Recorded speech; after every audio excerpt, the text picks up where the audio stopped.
గురుగారు, నాగుల చవితి నాడు అలాగే సుబ్రహ్మణ్య షష్ఠి నాడు పుట్టలో పాలు పోస్తారు కదా, ఇందులో ఆంతర్యం ఏమిటి?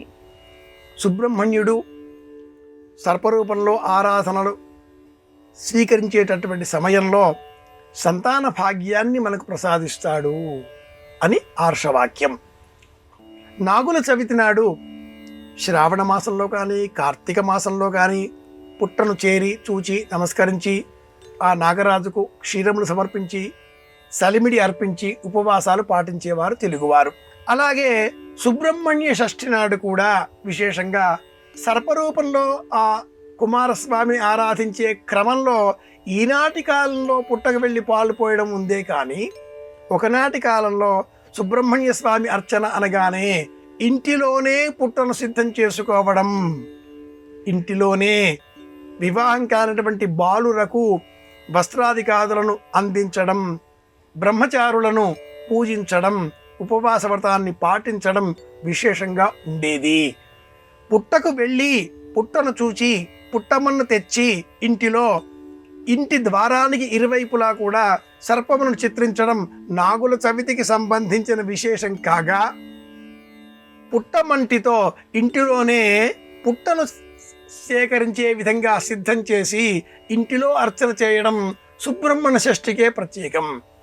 అలాగే త్రిశూలాన్ని సుబ్రహ్మణ్య స్వామికి విశేషంగా ప్రాతినిధ్యం వహించే విధంగా అర్చించడం కూడా మనం గమనించవచ్చు. ఎలా చేసినా సుబ్రహ్మణ్య ఆరాధన అనగానే మారేడు చెట్టు, వేప చెట్టు, రాగి చెట్టు, ఈ 3 మహావృక్షాలను పూజించాలి. మారేడు చెట్టు, వేప చెట్టు, రాగి చెట్టు లభించని ఎడల ఈ 3 మహావృక్షాలకు సంబంధించిన మొక్కలను సైతం సేకరించి మొక్కల పెంపకం అభిరుచిగా ఉండేవారికి దానంగా ఇచ్చినా కూడా సుబ్రహ్మణ్య అనుగ్రహం తప్పక మనకు లభిస్తుంది. అందులో సుబ్రహ్మణ్యుడికి సంబంధించి సంతాన భాగ్యం ప్రత్యేకంగా సూర్య పురాణం అనే పేరిట ఉన్న ఉపపురాణంలో కృత, త్రేత, ద్వాపర, కలి ఈ 4 యుగాలలో కూడా ఉన్నటువంటి దైవం సుబ్రహ్మణ్యుడే అని వివరించిన ఈ పురాణం 4వ యుగంలో కలియుగ ప్రత్యక్ష దైవం శ్రీ వెంకటేశ్వర స్వామి వారు సుబ్రహ్మణ్యుడి ఈ కలియుగ అవతారంగా వర్ణిస్తుంది. స్కాంద పురాణంలో కూడా ఈ శ్లోకాల ఛాయలను మనం గమనించవచ్చు. వ్రత చూడామణి అనే గ్రంథంలో ఈ శ్లోకాలు మనకు లభిస్తాయి. వెంకటేశ్వర స్వామి వారు 2 భుజములకు సర్పములతో అలంకరింపబడి ఉండడం మనం గమనించే అంశం అవుతుంది. అలాంటి ఆ సుబ్రహ్మణ్య స్వామి వారి సేవ వలన సంతాన భాగ్యం కలుగుతుంది. సర్పాలలో సంతానం ఎక్కువ. ఒకసారిగా అనుకుంటే 60కి పైగా 70కి పైగా ఆ గుడ్లను అందించిన అనంతరం పొదిగే క్రమంలో ఆ పాములు సర్పజాతిని విశేషంగా వ్యాపింపజేస్తాయి. అనాదిగా మన దేశంలో సర్పజాతులతో సంబంధాలు కలిగి ఉండడం మహాభారతాది గ్రంథాలలో కూడా మనం చూడవచ్చు.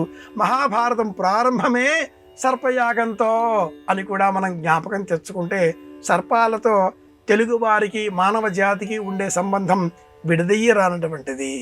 సంతానం విశేషంగా వృద్ధి పొందాలి అనేటటువంటి వారు నాగుల జాతులను పూజిస్తారు, సర్పాలను ఆరాధన చేస్తారు. అలాగే సుబ్రహ్మణ్య షష్ఠి నాడు ఇంటిలో మట్టితో పుట్ట చేయడం ప్రత్యేకం. నాగుల చవితికి పుట్ట వద్దకు వెళ్ళి మట్టితో పుట్ట దగ్గర ఉండే ఆ మట్టిని సేకరించి ఇంటికి ప్రధాన ద్వారానికి ఇరువైపులా కూడా సర్ప రూపాలను చిత్రించడం ప్రత్యేకం ఆచారం.